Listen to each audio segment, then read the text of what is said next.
Nous allons donc voir qui est Marie Reymond dans cet art abstrait, dans ces tendances de l'art abstrait.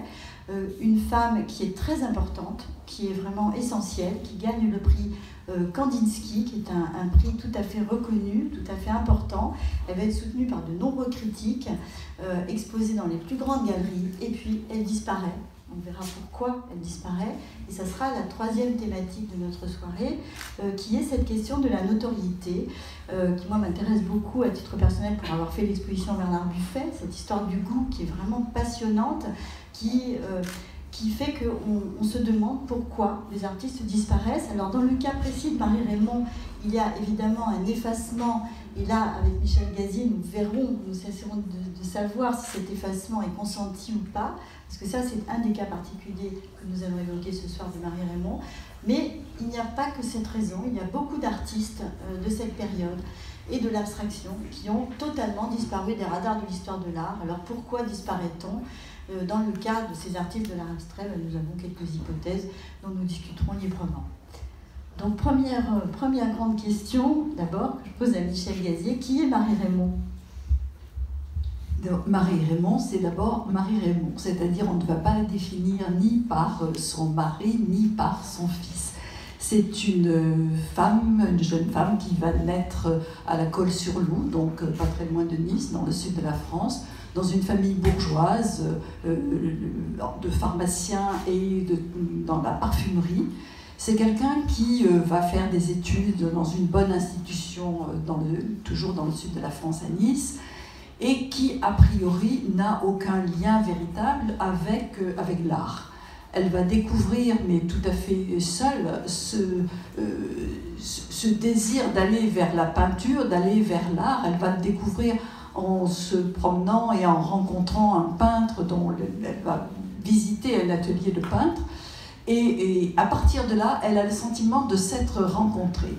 Mais ce qui l'avait d'abord passionnée et intéressée, et qu'elle avait développé d'une certaine manière avec sa sœur, très importante, sa sœur dans sa vie, et le premier mari de sa sœur, c'est d'abord le yoga. Ça a l'air comme ça tout à fait à côté de l'art, mais pas du tout, parce qu'on retrouvera ces mêmes éléments plus tard avec Yves Klein, bien entendu. Et ce yoga, c'est un lien avec quelque chose de supérieur, quelque chose qui est au-dessus de nous, quelque chose qui est de l'ordre du cosmique. Se mettre en relation avec autre chose que la vie matérielle. Et je crois que c'est un élément extrêmement important, les deux éléments qui vont se combiner.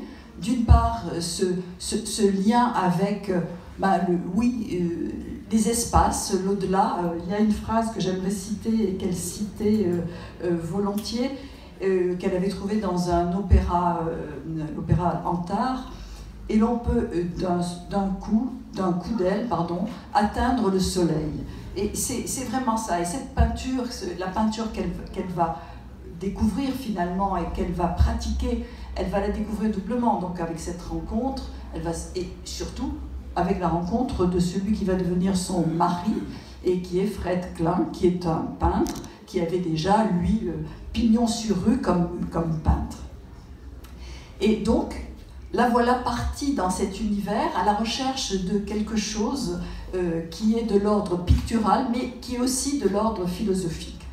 Et on va y revenir tout à l'heure, mais se mettre en position de faire de la peinture, de créer, elle avait besoin pour cela, par exemple, de lire Bergson, on y reviendra, j'imagine, avec une citation, peut-être que vous nous lisez tout de suite. La philosophie doit retourner à l'intuition de l'immédiat, et cet immédiat n'est pas au dehors, dans les choses ou dans l'expérience naturelle, mais d'abord en nous, dans notre conscience intérieure. Il est vrai que les rencontres de Marie Reymond sont importantes. Elle rencontre aussi des peintres, on va y revenir aussi. Elle rencontre à Montparnasse Mondrian, avec lequel elle danse d'ailleurs. Mondrian, voilà, exactement, elle a 20 ans, elle est extrêmement jeune, et cette rencontre avec Mondrian est très importante, et nous verrons aussi, parce qu'évidemment, à quel point cette rencontre est tout à fait fondamentale, à la fois pour sa propre formation qu'elle a, hein, puisqu'elle dessine aussi à la Grande Chaumière. Ils font pas mal d'allers-retours, on y reviendra probablement, entre Cagnes et Paris. Et à chaque fois, elle rencontre des artistes, et notamment donc, pendant la guerre. Oui, par exemple, Nicolas de Staël, qui a une grande place, effectivement, dans son... on va dire dans sa formation et dans sa vie et dans son amitié. Elle est très amie avec la première femme de Nicolas de Staël, Janine, qui guide Staël dans la peinture. Et donc elle est une interlocutrice non seulement sur le plan de l'amitié, mais aussi sur le plan artistique, sur la réflexion autour de la peinture. Mais peut-être que... rencontre aussi le couple Magnelli parce que pendant la guerre il y a beaucoup d'artistes qui sont réfugiés aussi sur la Côte d'Azur, donc où elle a une maison, donc elle rencontre le couple Magnelli. Il y a aussi Sophie Tauber, il y a Sonia Delaunay qui vient après la mort de Robert en 1941, encore un des grands pionniers de l'abstraction qui disparaît pendant la guerre. Donc elle baigne dans un climat vraiment d'échange très, très, très important. Et quand ils sont à Paris, ils habitent aussi une des rares maisons construites par Le Corbusier, boulevard Masséna, et ils ont pour voisin Herbin, qui est un grand théoricien de l'entre-deux-guerres de l'art abstrait, qui est un des créateurs du grand groupe d'abstraction-création, qui est un groupe qui voulait regrouper toutes les tendances de l'art abstrait dans les années 30. J'ai envie de vous poser une question, à savoir pourquoi l'art abstrait à ce moment-là pour elle, parce qu'elle démarre un peu toute seule et elle va faire des gouaches et véritablement elle se met à la peinture en 1943. Donc il y a tout un temps où elle est observatrice, où elle va dialoguer avec des peintres, où elle va être entourée d'amis qui sont peintres, où elle va faire ses allers-retours entre Paris et le Sud, où elle emmagasine à la fois l'expérience de ses amis artistes, et puis de la couleur, de la lumière, des paysages, un univers très contrasté, parce qu'évidemment entre la vie parisienne qu'elle a très, très riche, elle rencontre beaucoup de gens, et puis le Sud, les paysages méditerranéens, il y a effectivement de quoi balancer et de quoi en tout cas nourrir et enrichir sa gamme. Alors il est clair que cet itinéraire à partir de gouaches, par exemple, de commencer par des gouaches, est une façon assez classique au fond de commencer, dans la mesure où la gouache permet une plus grande spontanéité et on voit bien qu'elle cherchait à être connectée avec l'univers. Je pense qu'en effet, il y avait, comme je l'ai dit tout à l'heure, il y avait deux alternatives, en fait, deux possibilités. Au lendemain de la guerre ou même pendant la guerre, de s'exprimer, qui était en effet la figure ou l'abstraction. Et son mari était lui-même un peintre très figuratif, donc il était assez logique peut-être qu'elle allait vers l'abstraction, comme beaucoup d'artistes, surtout si elle était proche si elle avait été marquée par Mondrian, par Nicolas de Staël, ou Herbin par exemple. Et enfin, c'est vraiment une possibilité d'expression qui est très favorisée par, en effet, cette idée de nécessité intérieure, qui est une notion très Kandinsky, hein, bien sûr. C'est la voie de Kandinsky que Marie-Raymond suit, cette nécessité intérieure qui pousse à créer sans avoir besoin de représentation du monde réel. Il y a quelque chose en elle, le titre de ce tableau le dit, qui est de l'ordre de l'essor, de l'envol. Elle a besoin de projeter quelque chose. Et en fait, elle structure son espace et elle est dans une construction. Et à travers cette peinture abstraite, elle construit quelque chose et je crois que je vais ajouter quelque chose par rapport à ce tableau justement que j'ai sous les yeux et qui est aussi un peu de ce type d'œuvre très séminale en fait, qui font que, comme beaucoup d'artistes aussi, Marie-Raymond part du surréalisme et que Masson a été un artiste extrêmement important pour toute une... C'est pas très sage au fond de la classe là-bas. Pour toute une catégorie en fait d'artistes qui évidemment qu'ils ont regardé, et on part du surréalisme parce que c'est un moyen aussi de peindre sans passer par la conscience maîtrisée. Et Masson a été d'ailleurs un un des artistes qui a ensemencé aussi l'art abstrait américain pendant la guerre. Donc on est vraiment dans cette mouvance, et Marie Reymond, au fond, suit un itinéraire assez classique de peintre abstrait. À la fois classique et exigeant. Je reprends une citation d'elle, de son journal. Elle écrit « Je ressens à nouveau le besoin d'exprimer. Mais quoi? La joie qui dure encore et va se poursuivre. Le soleil brille encore, mais rien de tangible. Comment recomposer la vie? C'est ainsi que se fait le premier pas vers la peinture abstraite. Comment recomposer la vie? Je crois que c'est ça qui est essentiel dans cette manière qu'elle a d'approcher et de créer en abstrait. C'est recomposer la vie, ne pas la recopier, d'une certaine manière, la trouver, la deviner à travers la peinture. Alors justement, quand il rentre à Paris encore sous l'occupation, donc les conditions matérielles sont extrêmement difficiles, et au sortir de la guerre, eh bien, il y a des salons qui s'organisent, comme notamment le salon des surindépendants, qui est vraiment un salon sans jury, qui va vraiment permettre à toutes les tendances de l'art abstrait de s'exprimer, sachant qu'évidemment, il y a aussi de grands débats à Paris pendant cette période, notamment entre l'abstraction froide, l'abstraction chaude, l'abstraction géométrique, l'abstraction lyrique. Marie Reymond fait partie de cette tendance qu'on appelle l'abstraction lyrique, mais qui évidemment n'est qu'une petite boîte bien commode pour arriver à classer les personnes.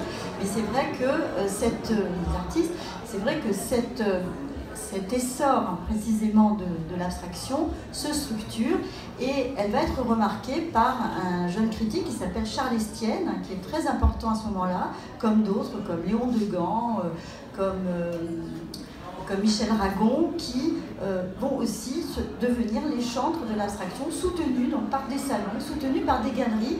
Et c'est là que c'est intéressant, c'est que toutes ces jeunes galeries qui s'installent à Paris juste après la guerre, eh bien, sont en grande majorité tenues par des femmes. Donc il y a Colette Allendy, il y a Denise René, il y a Nina Dosset, il y a Suzanne de Koninck qui, elle, ouvre la galerie de Beaune. Voilà, elles ne sont peut-être pas dans la création, mais elles sont en tout cas dans le soutien aux artistes. Ça, c'est vraiment une particularité de cette scène d'après-guerre. Aussi des revues comme Art d'aujourd'hui, très belle revue qui diffuse l'art abstrait. Et Marie Reymond est une des figures essentielles de cette scène artistique. Il faut quand même le savoir et le dire. Oui, elle l'est d'autant plus qu'elle, c'est une femme qui écrit, c'est une femme qui réfléchit, et donc elle écrit des articles dans les revues, et elle a une véritable conception de l'art. Par exemple, elle publie régulièrement dans une revue hollandaise, et on peut suivre à travers ses écrits une véritable interrogation sur l'art contemporain, et pas seulement sur l'art contemporain, et pas seulement sur l'art contemporain. Elle, par exemple, elle s'attache à la peinture italienne. Il y a une grande référence qui est faite dans un de ses textes sur Véronèse, et la manière dont elle regarde Véronèse et les lignes chez Véronèse est extrêmement intéressante. Et tout le monde se souvient aussi, enfin en tout cas, de sa rencontre avec Matisse. Elle a interviewé Matisse. Alors évidemment, Matisse et elle n'étaient absolument pas d'accord sur leur conception de la peinture, mais la rencontre était un très joli moment et une très jolie interrogation de l'histoire de l'art. Oui, donc en 1946, Charles Estienne la présente à Denise René, et elle expose aux côtés de Hartung, de Desrolles, de Devanne. Et donc elle est vraiment une artiste essentielle. Elle gagne, donc comme je l'ai dit, elle obtient le prix en 1949, le prix Kandinsky, qu'elle partage avec un autre peintre qui s'appelle Gyula Chapoval, et qui est octroyé à la fois, qui est financé par la veuve de Kandinsky, mais aussi par Denise René en fait. Et donc grâce à cela, elle obtient aussi des expositions chez Denise René, et de nombreuses expositions s'en suivent en fait, où elle est en effet un personnage, une artiste totalement incontournable de la scène artistique de cette époque. Alors la question qu'on peut effectivement se poser, c'est qu'est-ce qui fait qu'à un certain moment, elle a disparu de la scène? Est-ce que pourquoi? Qu'est-ce que c'est que l'oubli? Pourquoi est-elle oubliée? Alors il y a sûrement beaucoup de raisons. Il y a une première raison qu'on peut essayer de définir, c'est est-ce qu'elle-même n'a pas fait en sorte de se faire oublier? Je pense que très vite, quand on la lit, quand on suit son journal, enfin les quelques pages auxquelles j'ai eu accès de ce journal, on s'aperçoit que dès que son fils est là et dès qu'il grandit, elle ne va plus parler que de lui. Il va prendre dans sa vie, bien sûr, dans son amour, bien sûr, mais aussi dans son imaginaire et dans sa manière de regarder et de créer une place prépondérante. On a l'impression qu'elle va petit à petit lui laisser toute la place. Et évidemment, quand il va disparaître de manière brutale et prématurée, il y a quelque chose en elle qui va se briser parce que cet élan la force d'Yves Klein, la création d'Yves Klein qu'elle a absolument adorée et elle était émerveillée, même s'ils n'étaient pas d'accord l'un et l'autre sur une conception de la peinture. Il lui reproche d'avoir choisi la ligne et il est l'homme de la couleur. C'est vrai que d'une certaine manière, comme vous le disiez tout à l'heure dans notre conversation privée, il est la modernité et elle est la fin d'un cycle. Oui, alors en même temps, Marie-Reymond, vous voyez très bien, n'est pas que la ligne. Elle est évidemment, on voit dans certains tableaux précoces, elle s'inscrit dans cette abstraction. On voit bien les parentés qu'il peut y avoir avec d'autres artistes de la même époque. Mais en même temps, ce qui frappe chez les critiques, c'est sa couleur, c'est son sens de la couleur. C'est le raffinement de ses coloris, c'est l'utilisation de couleurs extrêmement raffinées. Et on voit très bien que ce sens de la couleur, elle l'a évidemment communiqué à son fils. C'est-à-dire que Yves est un enfant unique, il est élevé par Marie-Reymond et par son père Fred. Et bien évidemment, ils ont offert à leur fils un environnement absolument exceptionnel. D'autant plus que Marie organisait aussi tous les lundis, tenait salon d'une certaine façon, et jusqu'en 1954, c'est-à-dire date symptomatique à laquelle Yves Klein décide d'être artiste, eh bien, elle tient ses salons et elle reçoit énormément d'artistes, y compris de très jeunes artistes, qui vont finalement constituer l'entourage aussi d'Yves Klein. Je pense par exemple à François Dufresne qui est lettriste, et donc elle va, Armand bien sûr, Armand aussi, et autour de Marie se cristallise un certain nombre d'artistes, une pensée artistique dont se nourrit complètement Yves Klein. C'est-à-dire qu'à la fois elle lui apporte une notion de ce qu'est l'art, son sens de la couleur, c'est évident qu'il vient de Marie-Reymond, et bien entendu ensuite il va être monochrome parce qu'il va extraire cette couleur et il va en faire l'absolu, mais toute cette pensée mystique dont Michel a parlé au début, voilà, on est bien évidemment, elle a donné ce qu'elle pouvait à Yves Klein, et une fois qu'elle lui a donné, lui bien entendu, d'abord constitue une rupture, c'est une météorite évidemment dans l'histoire de l'art contemporain, c'est une figure essentielle, donc elle a eu la chance, et j'oserais dire la malchance, d'avoir un tel enfant qui était génial et qui a en effet bouleversé l'art contemporain. Et on peut dire aussi, je parlais tout à l'heure de cette question de l'abstraction qui était art encore considéré comme non étranger à la tradition, à une certaine tradition française de la peinture. En fait, la question n'est plus là avec Yves Klein, c'est-à-dire qu'on n'est plus dans une question de tradition nationale ou pas, c'est-à-dire qu'avec le nouveau réalisme qui vient du pop, etc., eh bien, on est dans une modernité qui va commencer à s'installer, on est dans une internationalisation de la peinture, et c'est pour ça que Marie-Reymond n'a peut-être pas eu la notoriété à laquelle elle aurait dû avoir droit. Et puis il y a aussi la disparition précoce de ce fils. Enfin, je veux dire que je pense que c'est une femme tellement blessée qu'elle va avoir beaucoup de difficultés à continuer à peindre. Elle va peindre bien sûr elle va continuer, mais on sent bien que l'essor, l'envol, cette nécessité intérieure n'est plus la même. Et c'est en ce en quoi il me semble qu'elle a participé de sa propre disparition. D'une certaine manière, je l'ai écrit dans le petit catalogue, il y a une grande vague bleue qui l'a cachée.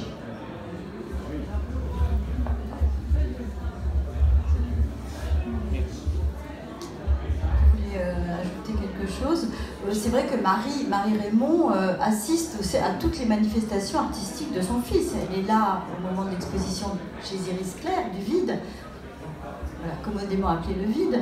Elle est là à Gelsenkirchen, elle est là, elle est très présente en fait, elle est vraiment très proche de lui. Et en même temps, il meurt, en effet, il disparaît en pleine gloire. Il disparaît à 34 ans, en pleine gloire. Il commençait vraiment un élan absolument incroyable. Il allait devenir, il est devenu finalement, après, posthume malheureusement, une figure essentielle de l'histoire de l'art. Alors au fond, cet art abstrait, on va dire français, qui a essayé de s'organiser sous l'appellation d'École de Paris, qui au départ était une vraie nécessité, qui voulait renouer avec la première école de Paris, donc qui était quelque chose de tout à fait important, qui a été vraiment porté aussi par les marchands d'art qui deviennent d'ailleurs à ce moment-là aussi des galeristes. Et d'ailleurs ça je pourrais juste faire une petite parenthèse, c'est que Marie Reymond a exposé après la mort d'Yves Klein, après avoir disparu en 1966, dans une galerie qui s'appelle Cines Bonaparte et qui était conduite par un jeune marchand qui s'appelait Daniel Templon. Et c'est Daniel Templon donc, qui a organisé l'exposition Marie Reymond, la rétrospective Marie Reymond. Daniel Templon qui incarne justement ce passage en fait, du marchand au galeriste, qui est une transition tout à fait intéressante aussi de cette période-là. En fait, le monde vraiment change. Et en même temps, on peut dire aussi que cette abstraction française, à part quelques noms, comme évidemment Soulages, Hartung, qui sont encore aujourd'hui des figures très importantes, ont été aussi balayées par l'arrivée de l'abstraction, de l'expressionnisme abstrait américain, et qui est arrivée comme une véritable prise en conquérant, vraiment dans une volonté de conquérir la scène artistique française, entre autres, et de détrôner Paris. New York, à ce moment-là, a détrôné Paris comme capitale artistique, avec le couple artiste-critique d'ailleurs, et tout cela fait que cette école de Paris abstraite a effectivement été un peu balayée à la fois, donc prise en tenaille entre l'expressionnisme abstrait américain triomphant et évidemment la modernité du pop et du nouveau réalisme.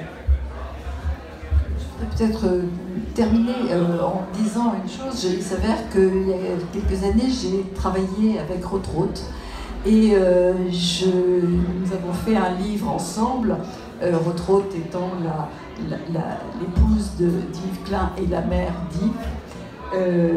Et il m'a semblé qu'à travers l'imaginaire de Klein, qu'à travers sa présence, il y avait quelque chose de Marie Reymond qui passait jusqu'à Rothroth. Et j'ai relevé juste 2 citations où je les ai en tout cas senties proches. La première, c'est, écrit Rothroth, « Mon geste créateur est un réflexe d'énergie sorti du passé ».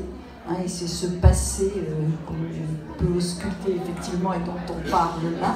Et la deuxième, c'est elle participe de ces forces terrestres, de ces mouvements souterrains, elle parle de ces sculptures, de ces mouvements souterrains de la planète qui me traversent et s'épanouissent dans mes œuvres. On est parti de l'image du cosmos et on va terminer sur l'image du cosmos. Merci.